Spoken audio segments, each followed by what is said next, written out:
பெருமை அவர்களுக்கு என்ன தெரியுங்களா? கவியரசு கண்ணதாசன் பற்றி ஒரு பெரிய கவியாக இருக்கும். நீங்கள் நம்ப மாட்டீங்க. நாங்கள் மீண்டும் பழையவே சொல்றதுக்கு காரணம் என்ன, old days are golden days. ஏன்னா இது புதிய வரவு இருக்காங்க சில பேர், என்ன கவிஞர்களாக இருக்காங்க. ராஜபாபு பெரிய ஸ்காலர், ஆனால் இதெல்லாம் அவருக்கு தெரிய வாய்ப்பு இருக்காது. ஏன்னா அப்போ நாங்கள் எவ்வளோ அவ்வளோ அனுபவிச்சிருக்கோம் பாருங்க. ஒரு அதுவும் 25 ஆண்டுகளுக்கு முன்னால் வேறு ஊரிஸ் காப்பாளர்களை கவியரங்கம், கவியரசு கண்ணதாசனுடைய மகன் வந்திருக்கிறார். அந்த கவியரங்க நிகழ்ச்சிக்கு தலைமை அவன் தான். ஏதோ ஒரு வித்தியாசத்தில் அவர் வர முடியல மேடைக்கு. அதனால் அந்த நிகழ்ச்சிக்கு தலைமை யார் காரணம்னா அறிவுமதிக்கு ஆசான். இப்போ நீங்க தெரிஞ்சுக்கணும், அறிவுமதி நீங்க பெரிய கவிஞர், சீமான் போன்றவர்களுக்கு அடைக்கலம் கொடுத்தவர். இன்று பல புது கவிஞர்களுடைய பிதாமகன் அறிவுமதி. அறிவுமதி நாங்கள் இட்டு போய் தமிழ் பஸ்ல எழுதியிருக்கோம். அப்போ காலம் வேற, 25 ஆண்டுகள். அதுக்கு பிறகு முத்துக்குமார் வந்துகிறார் காப்பால கவியரங்கத்துக்கு. அவர் 2 ரூபாய்கள் ஏற்றி போய் தான் நான் பஸ் ஏற்றிருக்கிறேன். அப்போதான் அவர் 2 பாட்டு கூட எழுதுறேன். அப்போ அவருக்கு 1000 ரூபாய் கொடுத்தாங்க, எங்களுக்கு 200 ரூபாய் கொடுத்தாங்க ஊரிஸ் காலேஜில். நான் அதையும் வாங்கல, நான் படித்து கல்லூரி. இல்லை எதுக்கு சொல்கிறேன்னா, அந்த ஊரிஸ் காலேஜில் ஒரு நிகழ்ச்சி இப்போ தலைமை 5 கவிஞர்கள் கவிதை பாடுறோம். வளரும் கவிஞர்கள் 5 பேர் நாங்கள் அறிமுகப்படுத்துகிறோம். அப்போவுமே அப்போ கண்ணதாசன் பார்த்தீங்கன்னா நிறைய அறிமுகமானவன். 25 ஆண்டுகளுக்கு முன்பு கவியரசு கண்ணதாசனுக்கு நாங்கள் விழா எடுத்துக்கிறோம். அதனால் நாங்கள் காப்பாடில் ஃபுல்லாக இருக்க கூட்டம். அதில் 3 பேர் கவிதை படிச்சுட்டாங்க. அரங்கத்தில் கைத்தட்டல் வரல. 4வது ஒரு கவிஞர் வந்தார். அவருக்கு பயங்கர கைத்தட்டல். உடனே அவர் என்ன பண்ணார், இவ்வாறு ஆங்கில பாராளுமன்ற பிரிட்டிஷ் பாராளுமன்ற வரலாற்றினுடைய அடிப்படையில் ஒரு சிறந்த கலைஞர் அல்லது கவிஞர் ஒரு எழுத்தாளர் பேச்சாளர் மேடையில் பேசுகிற போது இப்படி அரங்கம் முழுக்க நாம் அங்கீகரித்தால் அனைவரும் எழுந்து நின்று கை தட்ட வேண்டும் என்பது பிரிட்டிஷ் பாராளுமன்றத்தினுடைய ஒரு மரபு. அந்த மரபை நாம் இன்றைக்கு கடைபிடித்து இப்போது பாடி அமர்ந்த கவிஞருக்கு அனைவரும் எழுந்து நின்று கைத்தட்டுங்கள் என்று சொல்லிவிட்டார் இப்பால். அந்த கவிஞர் யாருன்னா இவர் தான். நினைவுபடுத்துறது இல்லைங்களா? அவர் சொல்லி இருக்கிற பெருமை வரணுன்றது, அவருக்கு பெருமை வரணும் தான் என்னுடைய ஆசை. அப்படி அனைவரும் எழுந்து நின்று அரங்கிலே கைப்பற்றி பாராட்டு. ஏன்னா அடுத்த கவிஞர் நான். எனக்கா இத்தனை நாளாக நேர்த்து போட்டல, இத்தனை நாள் பயம் வரல எனக்கு. என்னடா அரங்கம் முழுக்க எழுந்து நின்று கைத்தட்டல் வாங்கிட்டார் செல்வம். பொறாமை இல்லை, அச்சம். என்ன இந்த அளவுக்கு நம்மளை 4 பேர் மதிக்கிறாங்க, நாம கவிதையை சோடப்படும் போது அப்படின்னு ஒரு அச்சத்தோட நான் எழுந்து நிற்கிறேன். எனக்கு என்னுடைய கவிதை படிக்க தோணுங்க. அன்னைக்கு ஆயுத பூஜை.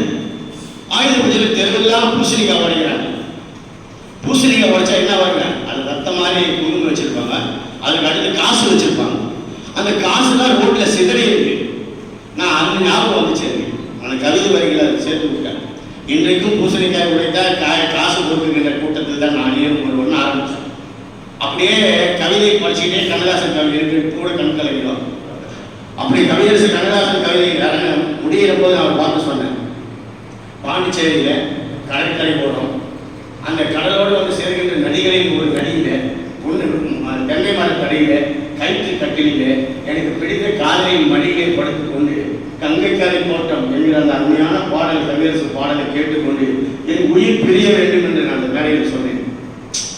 ஒரு மாதிரி ஆயிடுச்சு. அப்பதான் இப்பால் எழுந்து நின்று அவரே கை தட்டிட்டு எழுந்து அரங்கத்துக்கு முழுக்க கை தட்டல் கொடுங்க, ஒரு சிறந்த கவிஞர் லட்சுமி என்று சொன்னார். ஏன் நான் நினைவுபடுத்துகிறேன், அவர் அன்றைக்கு நம்ம ஒரு போட்டி, அவர் அப்பதான் வளர்றார். நம்ம ரசிகர் கூட சொல்லலாம். ஏன்னா அவர் ஆட்டோகிராஃப் தான் சார், எல்லா பெரிய பேச்சாளர்கள் வந்து வெளியில் தெருவில் நின்றுப்பாரு, ஆட்டோகிராஃப் போட்டு கொடுங்க. அன்னைக்கு அவர் சொன்ன வார்த்தை தான் தெரியுங்களா, உங்களை மாதிரி நானும் உயர்வேன், நானும் ஆட்டோகிராஃப் போடுவேன் என்று சொன்னவர் தான் செல்வகுமார். அன்றையிலிருந்து நான் அவரோட இருக்கிறேன். எனக்கு எங்களால் முடிஞ்ச நம்ம சப்போர்ட் அவ்வளோதான். இதை ஏன் சொல்றேன்னா, பில் கிளின்டன் அமெரிக்க ஜனாதிபதி, Africa American John F Kennedy ஒரு பள்ளிக்கூட நிகழ்ச்சி போறாரு. பள்ளிக்கூட நிகழ்ச்சி போது நீ என்ன கிருஷ்ணமூர்த்தி, நான் ஐஏஎஸ் கலெக்டர் சார், சிவமூர்த்தி நான் எம்பிபிஎஸ் டாக்டருங்க, சித்ரா நான் ஒரு பெரிய பாடகி, இப்படிலாம் சொல்லிட்டே வராங்க. ஒரு பையன் எழுந்து நீ என்னடா ஆக போறேன்னு கேட்கிறான். நான் அமெரிக்காவின் ஜனாதிபதியாக உங்களை போல இந்த நாட்டின் ஒரு நாள் ஜனாதிபதியாக மாறுவேன் என்று அந்த பையன் சொல்றான். இவர் பயந்துட்டாரு. கூப்பிட்டு ஜான் எஃப் கென்னடி கைத்தட்டு தட்டி கொடுத்துட்டு, நீ வருவா உழைக்கணும் அப்படின்னு சொல்றாரு. ஒரு நாள் அந்த தம்பி பையன் தான் அமெரிக்கா நாட்டின் ஜனாதிபதியாக மாறிய பில் கிளின்டன் என்பது வரலாறு. அங்கே தட்டி கொடுக்கணும், உற்சாகப்படுத்துறது. பாருங்க, சிலம்பரிசி வந்திருக்காங்க, இப்போ நம்ம கௌரவப்படுத்துறோம். அவங்களாம் எல்லாருக்கும் தெரியலாம், எனக்கு தெரியும், இப்போ சாந்தி மேடத்துக்கு தெரியுது, அவங்க ஃப்ரெண்ட்ஸு. இப்போ அன்னையாவே அவங்க பள்ளிக்கூடத்தில் போய் அன்னையா நூலகம் தந்துட்டு அவர் எங்கே வேலை செய்கிறாரு தெரியுங்களா? இவங்களெல்லாம் நம்ம இந்த சபையில் தான் பாராட்டும். 5 பேர் தவிர 5000 பேர் சமம். இவருக்கு பாராட்டுக்கு நமக்கு நேரம் கிடைக்கிறதில்ல. இவருக்கு போய் உழைக்கிற இடம்லாம் வேற. இவர் உழைக்கிற இடம் எப்படி தெரியுங்களா? 40 கிலோமீட்டர் காரில் போகலாம், 5 கிலோமீட்டர் புல்லட்டில் போகலாம், 5 கிலோமீட்டர் நடந்து போகலாம். அந்த பள்ளிக்கூடத்தில் வேலை செய்யறது. 60 கிலோமீட்டர் தூரத்தில் இருக்கிற ஒரு சாதாரண மலை கிராமத்தில் வேலை செய்கிற அன்னையா அங்கே நூலகம் தந்துருக்காங்க அந்த பள்ளிக்கூடத்தில். அது இன்ஸ்பிரேஷன் ஆகி மேல்மனோட ஸ்கூல் வந்து நூலகம் தரங்கன்னா அந்த அப்படி தருகிறாரு. ஏன்னா இது பாராட்டு நல்ல கைத்தட்டல் கொடுக்கலாம் அவருக்கு. நம்ம 5 பேர் வந்திருக்காரு, கலெக்டர் ஆஃபீஸில் இருக்காரு. அவர் நல்ல கொண்டு தான் படிக்கணும். நாளைக்கு சண்டேனா கூட அமாவாசைனா கூட விட்டு வச்சு கூட்டி இங்கே வந்து சேர்ந்தோன்னா வந்துட்டாரு. இப்போ பாருங்க, கவிஞர் மோகன் என்னுடைய இளைய ஆத்ம நண்பர். அவர் இளைய ஒரு வருத்தம் இருந்தது, அவர் வந்துட்டு நிறைவேற்றி போச்சு. ஏன்னா அவர் 10,000 பேர் சமம். சிவமூர்த்தியோ மோகனும் 10,000 பேர் சமம். யானை படம் அவர் இளைய ஒரு வருத்தம் இருந்துகிட்டே இருந்தது. கரெக்டாக வந்துட்டாரு. நிறைய செய்கிற போது நாங்கள் பேசுறது அவர் கேட்கணும் தான். ஏன்னா நாங்கள் வளரணும், நான் வளரணும், மற்றவங்க வளரணும் நான் நினைக்கிறேன். நான் வளரணும்னா இன்னும் நினைக்கிறேன் சில பேர். பாருங்க, நான் ஒன்றும் வளரவே இல்லை, 0 தான் நிற்கிறேன்னு நான் நினச்சிட்டு இருக்கேன். நான் இன்னைக்கு 0 தாங்க. என்கிட்ட பேசணும்னு எனக்கு ரொம்ப நெருக்கமாக தெரிஞ்சவர்களும் தெரியும். நான் 0 என்று தான் எனக்கு ஒன்று சொல்லி கொடுக்குறேன். ஆகவே இந்த மாதிரி அருமையான பேராசிரியர் அருமையான பேசியிருக்க அந்த செய்திகள்லாம் நிறைய நம்ம தெரிஞ்சுக்கணும். புத்தகம் படித்தா தான் தெரியும். ஒரு பேச்சாளர் சித்திரா வளரணும்னு நம்ம ஏன் சொல்கிறோம்னா புத்தகத்தை படின்னு சொல்கிறோம். நீ கீழே இருக்க படித்தாதான் மேலே இருக்கும்.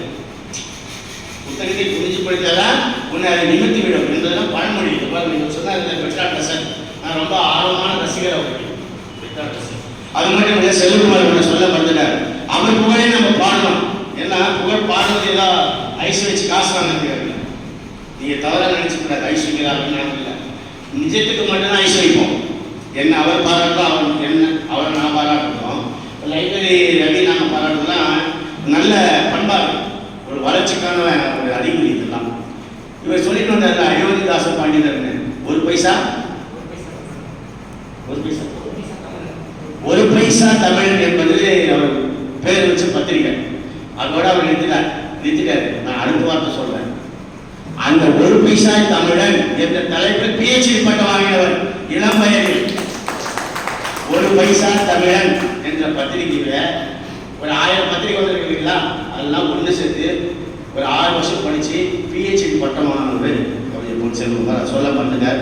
அதனால் அயோத்திதாச பண்டிதர் நமக்கு எல்லாம் ஆரம்ப காலத்திலிருந்து சமூக சீர்திருத்தம் என்றால் இந்தியாவில் அவர் தான் நம்பர் 1 ஃபர்ஸ்ட். அப்புறம் பின்னால் நிறைய பேர் வராங்க. அந்த சரித்திரத்தை நாம் உள்ளே போல. அடுத்து கவிஞர் சிலம்பரிசி வந்திருக்காங்க. அவங்க அறிவாக கட்டுரை எழுந்து நான் 2 கட்டுரை படித்தேன்.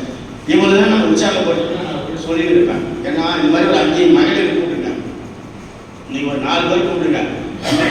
சித்திரா இருக்காங்க, 5 பேர் கூப்பிட்டு ஒரு மகளிர் கல்யாணம் நடத்தலாம் அப்படின்னு நான் அவர்கிட்ட ஐடியா சொன்னேன். சரி, இன்னைக்கு நீங்கள் உங்ககிட்ட எல்லாம் சொன்னார் சிலம்பரிசி மட்டும் வராங்க சார் இருந்தாங்க. அதனால் இப்போ சிலம்பரிசி உங்களுக்கு தெரியும். சிலம்பரிசி என்ற பேர் வைக்கிறதுக்கு ஒரு தைரியம் வேணும். அவங்க அப்பா அம்மா வச்சிருக்காங்க. சிலம்பரிசி பேர் வைக்க முடியுமாங்க? எனக்கு சம்சார பேர் தமையந்தி. எங்கள் மாமனார் கிட்ட சின்ன வயசுல சொன்ன நாங்களாம் வளர்த்தாங்க பொண்ணு. தமையந்தின்னு பேர் வைக்காதீங்க, விட்டுட்டு போயிடுவா, நான் இல்லை பிரிஞ்சிடுவேன், வேணாம் எனக்கு பேர் தமையந்தி தான் கருத்தருக்குன்னு சொல்லி பார்த்தேன். அதனால கேட்கவே இல்லை மாமனார். கட்சியில் வரைக்கும் அது பேரே வச்சாரு. கட்சியில் என்னை விட்டு போயிட்டான். அது வேறு விஷயம். நான் எது சொல்ல வரேன்னா, இந்த பேர் வைக்கிறதுக்கு ஒரு தைரியம் வேணும். சிலம்பரிசி கண்ணகி அவங்க பேரை அந்த அம்மா வச்சிருக்காங்க. அந்த ஆக்ரோஷம், அந்த கோபம், அந்த அனல், அந்த கனல், அந்த புனல், வேகம் இருக்கணும் ஒரு கவிஞருக்கு. ஸ்வெட்டிங் செல், சுயம் கசியணும். அதுதான் கவிதை. சும்மாவே கவிதை எழுத முடியாது, சுயம் கசியணும். ஒன்று பார்த்தீங்கன்னா கவிதையோ அவங்க கிட்டே வரையே இல்லையே, அந்த அம்மா கட்டையில் வரையே இல்லையே, சாந்தி மேடம் போட்டு வைக்கலையே, ஏன் அடிச்சா நல்லா இருக்குமே அப்படின்னு கேட்குற பாருங்க. சுயம் கசியுது. வள்ளலாருடைய பாடி. வள்ளலார் படித்தவன அவர் தெருவில் யாராவது மண்வெட்டி இருக்கும் கூட அழுவாருங்க. அப்படின்னு உட்காந்துக்கிறேன், ஐயோ இவன் மண்வெட்டி இருக்கும் போல எத்தினி வரப்பு வெட்டி எத்தினி மண் புழு செத்துருமோ, எத்தினி எலி செத்துரும், எத்தினி நண்டு செத்துரும். அப்படின்னு அழுவார். யாராவது அந்த வளையத்துக்கு போனான்னா ஐயோ அவன் புறா போய் போகிறான், எத்தனை புறாக்கள் மாட்டிக்குமோ கிளிகள் மாட்டிக்குமோ என்று வரலாறு அழுவார். பரவாயில்ல கைக்கு கதவு தட்டுன்னு வச்சுக்கோ, ஐயோ என்னுடைய அவர் மனசு துடிக்குமா. கதவு தட்டினாங்க, கால் மேல் கால் பட பயந்தேன்றார். அப்படி வல்லவர்கள் வாழ்ந்த நாடு சார். அதனால இந்த சுயம் எப்போ கசினா படித்தாதான் கசியும். அந்த சுயம் கசிந்தாதான் கவிதை வரும். அந்த கவிதை தான் நம்மளை வளர்க்கணும். நானும் அது 50 வருஷமா அதில் அப்படி தான் பேசினாங்கிறேன். ஆனால் வளர்ந்த பாடல. அதுக்கு காரணங்கள் பல இருக்கு. நமக்கு அமைப்புகள் இல்லை, பெரியவர்கள் இல்லை, ஆசீர்வாதம் பண்ண தூக்கி விடுறதுக்கு ஆள் இல்லை, கை தட்டி கொடுக்குறது யாரா இருக்காங்க வேலூரில். நீங்க சொல்லுங்க, விரல் விட்டு எண்ணக்கூடிய அளவு கூட இன்னைக்கு புறவலர்கள் இல்லை வேலூரில். எங்க சீர சார் வந்தாரு புறவலர்கள் 100 ரூபாய் பைசா கொடுக்குறதுக்கு ஆள் இல்லை சார் வேலூரில். கம்மன் எடுப்பு இன்னைக்கு அள்ளி அள்ளி கொடுக்குறதுக்கு ஆள் போறாங்கன்னா அந்த அமைப்பு அப்படி உருவாக்குறாங்க. தனமந்திரிகள் எல்லாம் ஒன்று சேர்க்கிறாங்க. நாம சாமானியர்கள் எல்லாம் ஒன்று சேர்ந்திருக்கிறோம். எங்களால் எதுவும் சாதிக்க முடியல. எங்களால் ஒரு தயிர் சாதம் லெமன் ரைஸ் குடிக்கணும்னு அருமை இம்பீரியல் பஸ் ஓனர். அடுத்த நிகழ்ச்சி ஒரு நிகழ்ச்சி தான். இவருடைய அப்பா 100 வருஷத்துக்கு முன்னே இம்பீரியல் பஸ் தாத்தா 100 வருஷத்துக்கு முன்னே வேறு முதல்ல பஸ் ஓட்டினவங்க இவங்க குடும்பம் தான். 100 ஆண்டுகள் ஆகிறது இம்பீரியல் பஸ் வேறு அங்கே பஸ் ஓனர் 3வது தலைமுறை. இவரை கௌரவப்படுத்தணும்னு எனக்கு ரொம்ப நாளாக ஆசை இருந்துகிட்டே இருக்கு. அதனால இவரை பற்றி ஒரு புத்தகம் எழுதுக்கு மோகன் தயாராகிறாரு. அந்த நிகழ்ச்சி ஜூலை 10.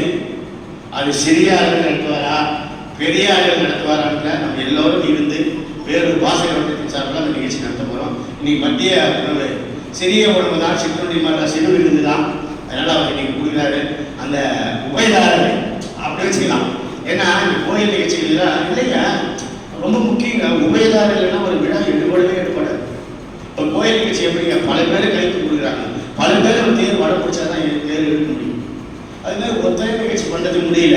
ஒருத்தர் காப்பி குடிக்கிறாரு, காமராஜ் வந்தாரு, அவர் தண்ணி பண்ணோம். அப்படி தான் நாங்கள் அட்ஜஸ்ட் பண்ணி தான் இதெல்லாம் நடத்த முடியும். நான் சொன்னேன் 1 மணிக்கு போகிறோம், நீங்கள் அமாவாசை, நான் கூட சாப்பிட போகிறதில்லை, அவரும் சாப்பிட போகிறதில்லை. இருந்தாலும் எல்லாரையும் நம்ம வாங்கி போகிறோமா நம்ம சாப்பிட்டுட்டு போகணும் அப்படின்ற ஒரு மனசு அவருக்கு சொன்ன உடனே அவர் செஞ்சிருக்காரு. ஏதாவது பேசுறீங்க. அதனால் அவர் பஸ் ஓனர் சார்பில் உங்களுக்கு வாழ்த்துக்களை தெரிவித்துக் கொள்கிறேன். இப்போ தொடர்ந்து சிலம்பரசை பற்றி சொல்லியிருக்கேன். கண்ணகி என்ற அந்த அருமையான பெயரை படிப்பதற்கு ஒரு தைரியம் இருக்கணும் நம்ம குடும்பத்தில். அதுக்கு தகுந்த மாதிரி சிலம்பரசம் ஆங்கிலத்திலும் வல்லமை, தமிழிலும் புலமை பெற்றவர்கள். ஆங்கிலத்தில் கற்றுக்கிறாங்க, சூப்பராக இருக்காங்க. நான் படித்தேன் இங்கிலீஷில். இவரெல்லாம் நான் ஆராய்ச்சி பண்ணுற மாதிரி இருக்கு. எம்ஃபில் முடிச்சிக்கலாமா? எம்ஃபில் தீசிஸ் மாதிரி இருந்தது. நான் பண்ணுறேன், ரொம்ப நல்லா இருந்தது. இங்கிலீஷில் ரொம்ப எங்களுக்கு ஆச்சரியமாயிடுச்சு. அவங்கள பற்றி கூட நான் ஒரு குறிப்பாக அந்த புத்தகத்தில் எழுதியிருக்கிறேன். முன்ன விழாவே எழுதியிருக்கலாம், இருந்தாலும் பரவாயில்ல, அடுத்த நிகழ்ச்சியில் அதை பயன்படுத்திக்கலாம். இப்போ நீங்கள் கவிதை படிக்கிறீங்கம்மா, உங்களுடைய கவிதை கேட்க நாங்கள் ஆசையாக இருக்கிறோம். எல்லாரும் நல்லா கை கட்ட புதிய வரல புதிய வரலாம் எந்த நாளைக்கு வாசல் ஓட்டத்துக்கு